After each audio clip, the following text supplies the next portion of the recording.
So hello friends, welcome back. Kerala ബ്ലാസ്റ്റേഴ്സിൽ മിക്കായൽ സാറയ്ക്ക് കൂട്ടായിട്ട് രണ്ട് പുതിയ പരിശീലകരെ കൂടി ബ്ലാസ്റ്റേഴ്സ് വെൽക്കം ചെയ്തിട്ടുണ്ട്. അസിസ്റ്റന്റ് കോച്ചായിട്ടുള്ള ബിജോൺ വെസ്ട്രോമും അതുപോലെ തന്നെ സെറ്റ് പീസ് കോച്ചായിട്ടുള്ള ഫ്രെഡറിക്കോ മൊറായിസ്.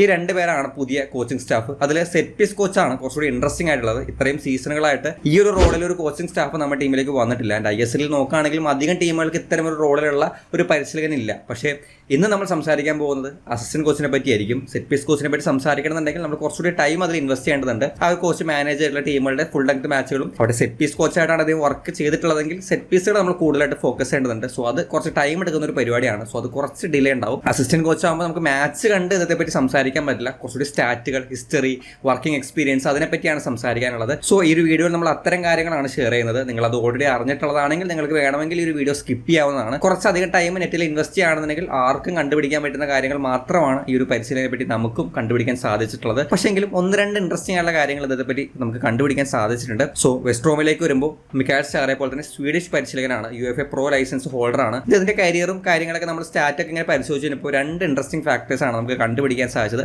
അതിലൊന്നാമത്തേതെന്ന് പറയുന്നത് ഇദ്ദേഹം ഒരു അസിസ്റ്റന്റ് കോച്ച് എന്ന് പറയുന്ന ഒരു റോളിനേക്കാൾ കൂടുതൽ sporting director, technical director, director of football അത്തരത്തിലുള്ള സ്കൗട്ടിംഗ് റിലേറ്റഡ് ആയിട്ടുള്ള പോസിഷൻസിലാണ് കൂടുതലും ഇദ്ദേഹം വർക്ക് ചെയ്തിട്ടുള്ളത്. അവിടെ ഒരു വലിയ എക്സ്പീരിയൻസ് ഇതിനുണ്ട്. സ്പോർട്ടിംഗ് ഡയറക്ടർ എന്ന രീതിയിൽ കരോളിസ്കിൻസ് ഉണ്ടായിരിക്കെ ഈ ഒരു രീതിയിലൊരു ആളെ കൊണ്ടുവരുമ്പോൾ അതിൽ എൻ്റെ കുറച്ച് അസംഷൻ ആയിട്ട് തോന്നുന്ന കാര്യങ്ങളുണ്ട്. അത് ലാസ്റ്റ് പറയാം. രണ്ടാമത്തെ ഇൻട്രസ്റ്റിംഗ് പോയിന്റ് എന്ന് പറയുന്നത് ഇദ്ദേഹവും നമ്മുടെ ഇപ്പോഴത്തെ പരിശീലകനായിട്ടുള്ള മിക്കായൽ സ്റ്റാറായിട്ടുള്ള ഒരു കോമ്പിനേഷനാണ്. ഇവർ ഇതിനു മുൻപും ഒരുമിച്ച് വർക്ക് ചെയ്തിട്ടുള്ള രണ്ടുപേരാണ്. അതും ഒരു സീസണിലോ ഒരു ക്ലബിലോ മാത്രമല്ല, ഒന്നിലധികം തവണ ഒരുമിച്ച് വർക്ക് ചെയ്തതിൻ്റെ ഒരു എക്സ്പീരിയൻസ് ഇവർ തമ്മിലുണ്ട്. അത് തീർച്ചയായിട്ടും നമുക്ക് ഗുണം ചെയ്യുന്ന ഒരു കാര്യമായിരിക്കും. ഇവർ തമ്മിൽ ഒരുമിച്ച് വരുമ്പോൾ രണ്ടുപേർക്കും അങ്ങോട്ടും ഇങ്ങോട്ടും അറിയാം, പ്ലേയിങ് സ്റ്റൈൽ അറിയാം, ആ ഒരു ഫിലോസഫി എന്താണെന്ന് അറിയാം. സോ അങ്ങോട്ടും ഇങ്ങോട്ടും കുറച്ചുകൂടി കമ്മ്യൂണിക്കേഷനും, ഒരു പുതുതായിട്ട് രണ്ടുപേര് മീറ്റ് ചെയ്ത് അവർ തമ്മിലൊന്ന് ലിങ്ക് ആവാൻ എടുക്കുന്ന ടൈം ഇവർക്ക് വേണ്ടി വരില്ല. സോ ആ ഒരു കമ്മ്യൂണിക്കേഷൻ കുറച്ചുകൂടി സ്മൂത്ത് ആയിരിക്കും. അത് ബേസിക്കായിട്ട് നമുക്ക് കോമൺ സെൻസ് വെച്ച് ആലോചിച്ചാൽ മനസ്സിലാക്കാൻ പറ്റുന്ന ഒരു കാര്യമാണ്.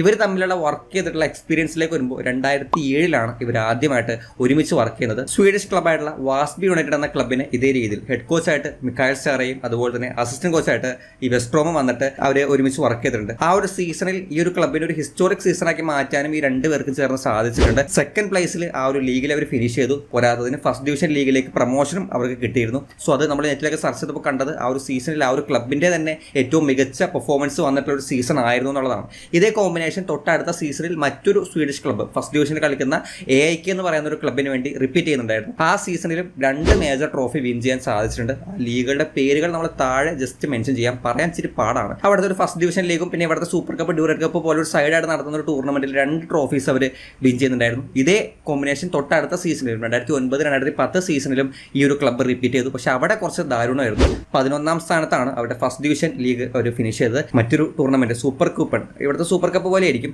അതിൽ ചാമ്പ്യന്മാരാവാൻ അവർക്ക് സാധിച്ചിട്ടുണ്ടായിരുന്നു. സോ ഒരു ട്രോഫി ആ സീസണിൽ വിൻ ചെയ്തു. പക്ഷേ ആ സീസണിൽ നമ്മുടെ മിക്കായൽ സാറയുടെ സ്ഥാനം തെറിച്ചു. അദ്ദേഹത്തിനെ പുറത്താക്കേണ്ടി വന്നു. സാക്ക് ചെയ്താണോ ഒരുമിച്ച് പോയതാണോ എന്ന് അറിയാൻ പാടില്ല. പക്ഷേ സാക്ക് ചെയ്ത ശേഷം ഇന്ററിം കോച്ചായിട്ട് ഈ ഒരു വെസ്ട്രോം വരുന്നുണ്ടായിരുന്നു.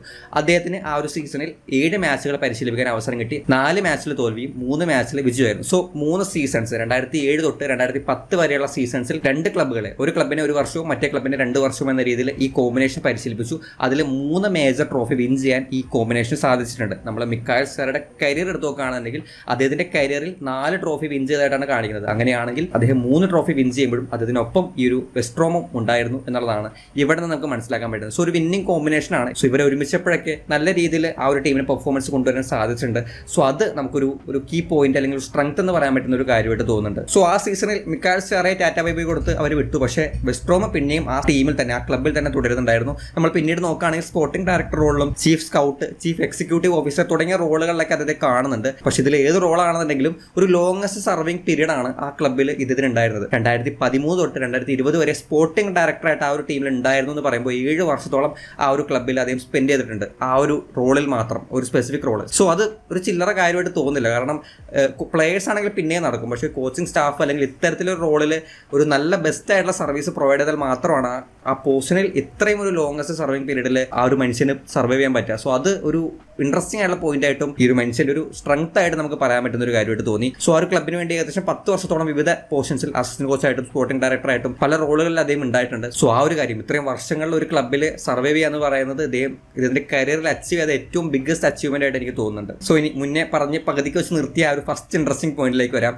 അതിൽ നമ്മൾ നോക്കുകയാണെന്നുണ്ടെങ്കിൽ നേരത്തെ പറഞ്ഞ പോലെ അസിസ്റ്റന്റ് കോച്ച് എന്ന് പറയുന്ന റോളിനേക്കാൾ കൂടുതൽ സ്പോർട്ടിംഗ് ഡയറക്ടർ, സ്കൗട്ടിങ്, അത്തരം ഏരിയാസിലുള്ള ഒരു എക്സ്പീരിയൻസ് ആണ് ഇതിന് കൂടുതലുള്ളത്. ആൻഡ് പ്ലസ് നമ്മൾ സെറ്റ് പീസ് കോച്ച് എന്ന രീതിയിൽ ഒരു കോച്ചിനെ കൊണ്ടുവന്നിട്ടുണ്ട്. അദ്ദേഹത്തിന്റെ പ്രൊഫൈൽ നമ്മൾ എടുത്ത് നോക്കുമ്പോൾ സെറ്റ് പീസുകൾക്ക് വേണ്ടി മാത്രമായിട്ടൊരു കോച്ച് എന്നതിൽ നിന്ന് മാറിയിട്ട് അവിടെ കുറച്ചുകൂടി നമ്മൾ ടാക്ടിക്കൽ കാര്യങ്ങളിൽ ഇടപെടുന്ന, വീഡിയോ അനലിറ്റിക്സ് തുടങ്ങിയ കാര്യങ്ങളിലൊക്കെ ഒരു അസിസ്റ്റന്റ് കോച്ച് എന്ന് പറയാൻ പറ്റുന്ന ഒരാൾ തന്നെയാണ് ഫ്രെഡറിക്കോ മൊറായിസ് എന്ന് പറയുന്ന ആ ഒരു മനുഷ്യനും. സോ എവിടേക്കോ ഗെയിം സ്റ്റൈൽ അല്ലെങ്കിൽ അത്തരത്തിലുള്ള കാര്യങ്ങളിലേക്ക് കുറച്ചുകൂടി ഈ മൊറായിസിനെയും മറ്റ് ചുമതലകൾ ഒരു പക്ഷേ ഇതിലേക്ക് വരാനുള്ള ചാൻസസും ഉണ്ട്. പക്ഷേ നമുക്ക് പാറ പോലെ നിൽക്കുന്ന സ്പോർട്ടിംഗ് ഡയറക്ടർ കരോൾ സ്കിൻകിസ് ഉള്ളതുകൊണ്ട് സ്കൗട്ടിംഗ്, റിക്രൂട്ട്മെന്റ് അത്തരത്തിലുള്ള കാര്യങ്ങളിൽ ഈ വെസ്റ്റ് ബ്രോമിനെ തൊടിയിക്കോ എന്നുള്ളത് അറിയില്ല. പക്ഷെ എന്നാലും എൻ്റെ ഒരു ചെറിയ അസംഷൻ ആയിട്ട് തോന്നിയതാണ്. സ്കൗട്ടിങ്ങിലും അതുപോലെ തന്നെ ഫോറിൻ പ്ലേയേഴ്സിന്റെ കാര്യത്തിലും ഇപ്പോൾ ചാരയുടെ കൂടെ ഇത്ര നാൾ വർക്ക് ചെയ്തുകൊണ്ട് അതിന് വേണ്ട പ്ലേയേഴ്സ് ഏത് രീതിയിലാണ്, ഏത് ടൈപ്പ് പ്ലേയേഴ്സ് ആണ്, അത്തരം കാര്യങ്ങളൊക്കെ കൃത്യമായിട്ട് അറിയാവുന്ന ഒരാളായിരിക്കും ഈ വെസ്റ്റ് ബ്രോം. സോ അത് കുറച്ചുകൂടി സ്പോർട്ടിംഗ് ഡയറക്ടർക്ക് ഒരു സപ്പോർട്ട് എന്ന രീതിയിൽ മാറാനും സ്കൗട്ടിങ്ങിന്റെ കാര്യത്തിൽ മാറാനും ചാൻസ് ഉണ്ട്. സ്വീഡിഷ് ബേസ്ഡ് ആണ് നമ്മുടെ രണ്ട് പരിശീലകരും. അതുകൊണ്ട് തന്നെ സ്വീഡിഷ്